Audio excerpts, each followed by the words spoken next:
Sinabi ni Cholsa na ngayon na narinig na niya ang kwento nila at nangakong lalaban kasama nila, kailangan din niyang hingi ng pangakong suporta para sa kanya at sa kumpanya niya kapalit ng tulong na ibibigay niya sa nalalapit na labanan.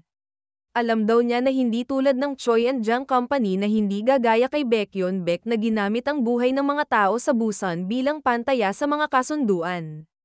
Pero wala na raw silang oras para sa magkakahiwalay na opinyon. Kailangan ng malinaw kung sino ang mamumuno sa kanila. Dito naman ay nagtanong si Secretary Park kung ang ibig bang sabihin ni Cholsa ay gusto niyang italaga nila siya bilang chief in command para sa labanan. Agad na sumagot si Cholsa at sinabi na kung may iba pa ba silang kandidato. Ang mga slasher daw ay nakarehistro na sa kumpanya niya, ang mga merchant ng Jag-Alki Market na matagal nang nangangakong susuporta sa kanya, at ang mga kulto na kinikilala na siya bilang bago nilang pope, ay nagtipon-tipon na para sumuporta sa kanya. Kung papanig daw ang Choi and Jang Company sa kanya, mapipilitan din ang lahat ng natitirang freelancer, kabilang na ang dog dealer, na sumama sa kanila. Subalit napansin ni Secretary Park na napapaisip si Jaeyoung sa mga sinabi ni Cholsa. Kaya sinabi niya na huwag dapat magmadali sa pagdedesisyon. Dalawa raw ang Class A slashers nila at si Jaeyoung mismo ay dating isang Class A operator, bukod pa sa lahat ng resources na hawak nila. Pinaalala rin niya na kapag natapos ang labanan para sa Busan, ang komandante na nanguna sa labanan ang tiyak na makikinabang ng husto. Kaya nagtanong siya kung bakit nila basta-basta ibibigay kay Cholsa ang posisyon na iyon. Biglang nagsalita si Jaeyoung. Bilang kinatawan ng Choi and Jang Company, siya na raw mismo ang magtatalaga kay Cholsa Kim bilang opisyal na kinatawan ng kumpanya at nangangako siyang ibibigay ang suporta ng kanilang mga slasher at resources kung kinakailangan. Nagulat si Cholsa at si Secretary Park sa naging desisyon niya. Dinagdag pa ni Jaeyoung na hindi raw niya alam kung ano ang gagawin matapos mamatay si Suho Jang. Pero may dalawang bagay daw na nagpapatatag sa kanya. Una, ang matiyak na mananatiling matatag ang kumpanyang itinatag ni Suho Jang, at ikalawa, ang makaipon ng sapat na pera para hindi na siya mapilitang sumunod sa kagustuhan ng iba. Aminado siya na maaaring kalokohan ito sa paningin ng iba, pero naisip daw niya na marahil ito talaga ang dahilan kung bakit siya nagpersige ng husto. Baka raw talagang inihahanda sila ng lahat ng pinagdaanan nila para sa panahong kailangang bayaran ang naging desisyon nilang iwan ang kanilang pinuno noon. Hindi agad nakasagot si Cholsa Kim at si Secretary Park sa mga sinabi niya. Muling nagsalita si Jaeyoung at sinabing may kondisyon siya, bagay na ikinagulat ni Cholsa. Ipinaliwanag ni Jaeyoung na kikilalanin niya si Cholsa bilang pinuno ng mga slasher, kapalit ng pagtalaga niya kay Jaeyoung bilang leader ng mga operator. Nang matapos na ang usapan, maririnig na sinabi ni Arimin kung totoo bang inaalok ni Jaeyoung na maging operator, na hindi naman katakataka dahil marami sa mga slashers na nakarating sa Class A at B ay tinulungan ni Jaeyoung noong siya ay field operator. Tanong pa ni Arimin, at ikaw? Ano ang sinabi mo tungkol dito? Sumagot si Cholsa at sinabi niya kay Jaeyoung na maaari siyang mamuno sa mga operator. Tulad ng nabanggit ni Arimin, may kakayahan siya para doon, at bukod pa roon, iyon na raw ang kondisyon ni Jaeyoung. Inisip din niya na mas magiging pabor sa gobyerno at sa ibang mga slasher kung may hatian sa kapangyarihan, kaysa ibigay lahat ng kontrol kay Cholsa. Sinabi ni Arimin, may punto ka.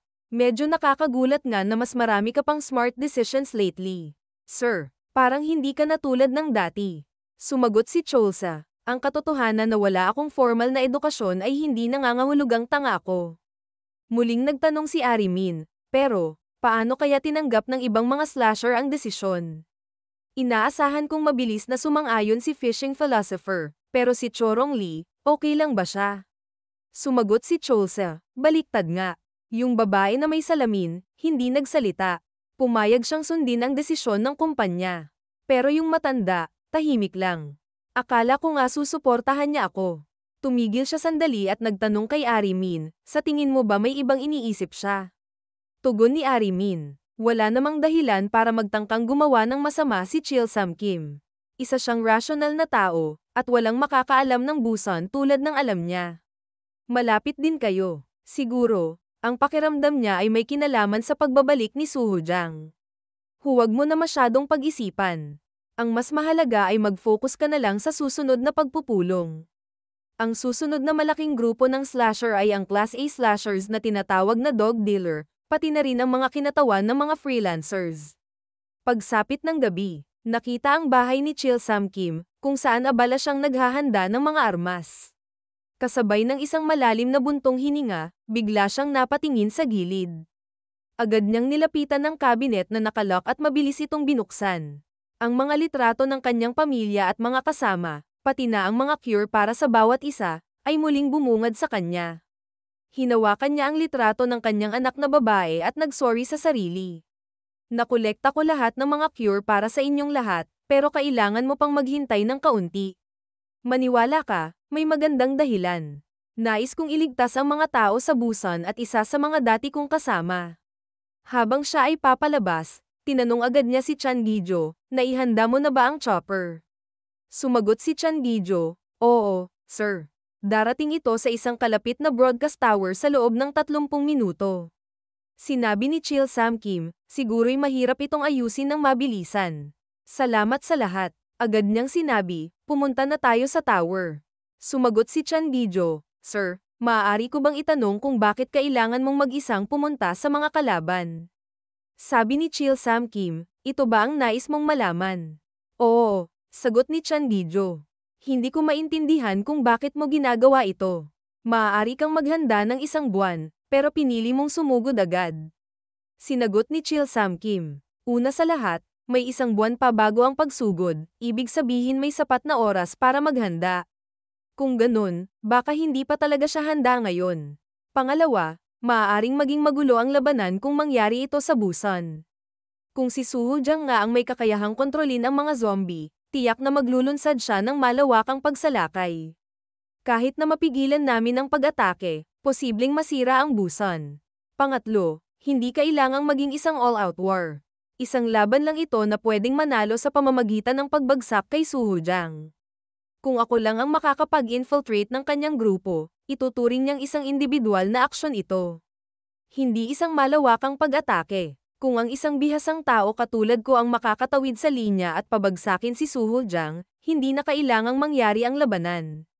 Maliwanag na ba? Kaya muling nagtanong si Chan Gijo, pero bakit? Bakit ikaw pa, sir?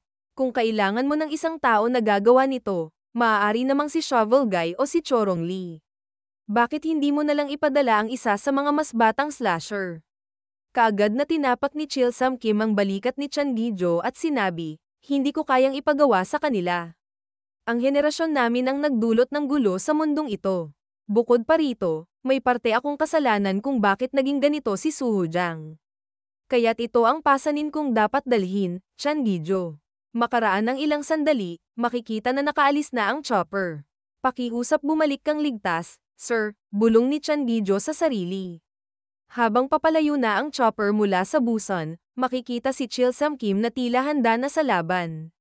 Sa kabilang banda, si Suho Jang ay pinagmamasdan ng chopper mula sa malayo. Inutusan ko silang maghintay ng 1 buwan, sabi ni Suho Jang, ayokong mga taong gumagawa ng pandaraya. Sa isang flashback, makikita ang kasiyahan ng lahat ng mga slasher. Ngunit biglang napansin ni Suho Jang ang pag-alis ni Chil Sam Kim.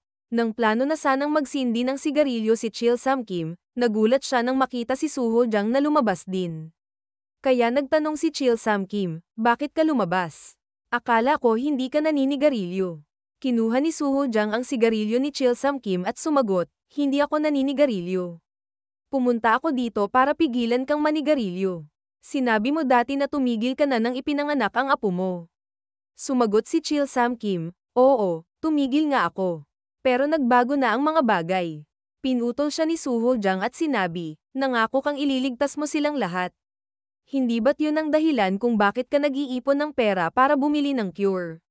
Kung ganun, hindi mo na dapat simulan ulit ang paninigarilyo. Kaya sinabi ni Chil Sam Kim, sa tingin mo ba, posible pa talagang makarating sa Seoul at iligtas sila balang araw? Sumagot si Suho Jang, oo.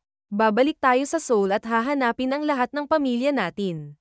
Naniniwala akong magiging posible ito balang araw. Dapat nating pagtrabahuhan yun upang magkatotoo. Iyon lang ang dahilan kung bakit ko gustong tumawid sa pader. Ikaw ba, sir? May iba ka bang dahilan? Ngunit natawa na lamang si Chil Sam Kim at sinabi, mangarap ka na lang. Agad siyang umalis at sinabi, wala namang masama sa mangarap, Suho Jang. Lahat ng slasher ay may kanya-kanyang obsessed, at ito ang bagay na obsessed ko. Suho Jang, ikaw naman, obsessed sa pagnanais na ibalik ang mundo sa dati nitong anyo. Isa kang tunay na obsessed, at naniniwala ako na kahit papaano, sa kaibuturan mo, hawak mo pa rin ang pangarap na iyon. Makikita na nagkatitigan ang dalawa sa sandaling iyon. Kaya naisip ni Chil Sam Kim. Sinasabi mong wawasakin mo ang lahat ng mga survivors sa Busan. Siguro naramdaman mong pinagtaksilan ka ng mga kasamahan mong iniwan ka noon. Pero ang Suho Jang na kilala ko, hindi kailanman gagawa ng ganito.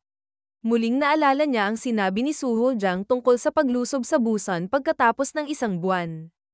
Kaya naisip niya, may nangyari kay Suho Jang, may nagbago sa kanya nang maging zombie siya. Kaya sinabi ni Chil Sam Kim sa piloto, ibaba mo ako, i-activate mo ang repel device. Habang naisip niya, ibabalik kita, Suho Jang. Kaagad namang sumunod ang piloto sa kanyang utos. Ito ang paraan para protektahan ang Busan at para pagbayaran ko ang kasalanan ko sa iyo. Makikita na nakababa na si Chil Sam Kim sa lugar ni Suho Jang. Nagsimula nang maglabasan ang mga zombie, halatang gustong lapain siya. Pero sinabi ni Suho Jang sa kanila, huminto kayo. Sa tingin ko, may gusto pa siyang sabihin bago magsimula ang digmaan. Dito ay sinabi ni Chil Sam Kim, ang tagal nating hindi nagkita. Suho Jang. Sumagot si Suho Jang, hello, sir. Hindi pa tayo nagkikita mula noong iniwan mo ako sa Seoul. Sumagot si Chil Sam Kim, tama. Isang batang tinuruan ko ang nagsabi sa akin na balak mong pamunuan ang mga zombie papuntang Busan. Sinabi ni Suho Jang, magaling yung bata. Marunong siya sa basic, bihira na yung ganun ngayon. Halatang ikaw ang nagturo. Pero sir, ang tanda mo na yata. Hindi ko inakalang nagtuturo ka pa. Sumagot si Chil Sam Kim, hindi ako nagtuturo. Pinakiusapan lang ako ni Little Boss. Tinanong ni Suho Jang, si AJ Yong. Kumusta siya? Sumagot si Chil Sam Kim, hindi pa rin siya nakaka-move on mula sa araw na iniwan ka namin. Kaya nga balak kitang ayusin at isama pabalik. Idinugtong niya, kaya ano, tatanggapin mo ba ang cure? O kailangan ko pang ipilit? Napayuko si Suho Jang at sinabi, cure. Salamat, sir. Ganun ba ang inaasahan mo? Sir, papatayin ko ang lahat. Pamumunuan ko ang lahat ng iniwan mo, at lilipulin ko ang buong Busan. Lahat ng mga slasher, gobyerno, sundalo, pati ang natitira pa. Idinagdag pa niya, baka hindi na iparating ng estudyante mo ang tamang mensahe. O baka nalilito ka na dahil sa katandaan, sir. Natawa si Chil Sam Kim at sinabi, alam kong hindi ka susunod ng kusa. Kaya dito ay agad naghanda si Chil Sam Kim. Mabilis niyang pinakilos ang kanyang fishing line, ngunit madali lamang itong naiwasan ni Suho Jang at sa halip ay tinamaan ng isang zombie sa kanyang likuran. Kaya sinabi niya, tumatalino ka na talaga habang tumatagal, tanda. Sayang, hindi mo ako tinamaan. Sumagot si Chil Sam Kim. Oo, hindi kita nataman, kaya gagawin ko na lang ang lahat ng makakaya ko. Hinayla ni Chil Sam Kim ang kanyang fishing rod, bagay na ikinagulat ni Suho Jang. Sa isang iglap, isa-isa niyang pinabagsak ang mga zombie sa paligid gamit ang bilis at husay niya, dahilan para lalo pang mamangha si Suho Jang. Agad namang inutusan ni Suho Jang ang kanyang mga zombie. Nadama pa kayong lahat, mabilis namang sumunod ang mga ito. Ngunit napansin ni Chil Sam Kim na sa kanyang harapan, paparating ang napakaraming zombie na sumugod. Hindi na siya nag-aksaya ng oras, hinagis niya pa itaas ang kanyang fishing rod, sabay bunot ng isa pang fishing rod mula sa kanyang kabilang kamay. Kasabay nito, mabilis niyang tinapos ang mga zombie na umaatake sa kanya. Sa loob lamang ng ilang saglit, nagkalat na sa buong paligid ang mga napatay na zombie. Saktong nasalo naman ni Chil Sam Kim ang fishing rod na kanyang inihagis kanina. At dito makikita ang seryoso niyang ekspresyon, kaya dito ay naisip ni Suho Jang. Ang tanging slasher na mas magaling humarap sa maraming kalaban. Oo, ganyan talaga ang matandang iyan. Ang mga zombie na nasa ilalim ng kontrol ko ay nagsisiksikan at nagkakagulo. Hindi sila makalapit sa kanya at isa-isa lang silang napatay. Kaya sinabi ni Suho Jang, balak ko pa sanang itago ang mga ito para sa huli, pero mukhang kailangan ko na silang gamitin ngayon. Samantala, sa isip ni Chil Sam Kim, tama ang naging desisyon kong pumunta rito mag-isa bago pa lumipas ang 1 buwan. Patuloy akong susulong, at ililigtas kita, Suho Jang. Nang sandaling iyon, biglang tinaas ni Suho Jang ang face shield ng kanyang helmet, bagay na kinataka ni Chil Sam Kim, hindi niya alam kung ano ang balak nito. Mula sa kanyang kamay, inilabas ni Suho Jang ang isang pito at kaagad itong hinaypan ng napakalakas. Napatigil si Chil Sam Kim, nagtataka, pito. Iyon ba ay isang uri ng hudyat? Habang iniisip niya iyon, bigla na lamang nagkaroon ng maliliit na bitak sa lupang kanyang kinatatayuan. At sa isang iglap, may mga kamay na lumitaw mula sa ilalim ng lupa at kaagad na kumapit sa kanyang mga paa. Nagulat si Chil Sam Kim, isa pa ba itong mutant? Sa itaas, isang anino ang mabilis na lumilipad sa ere. Sa kanyang paglingon, isang figura ang biglang lumitaw sa likuran niya, isang mutant na may pambihirang bilis ang palipad na papalapit sa kanya. Wala pang ilang segundo, maririnig ang tunog na dam anak ang dugo.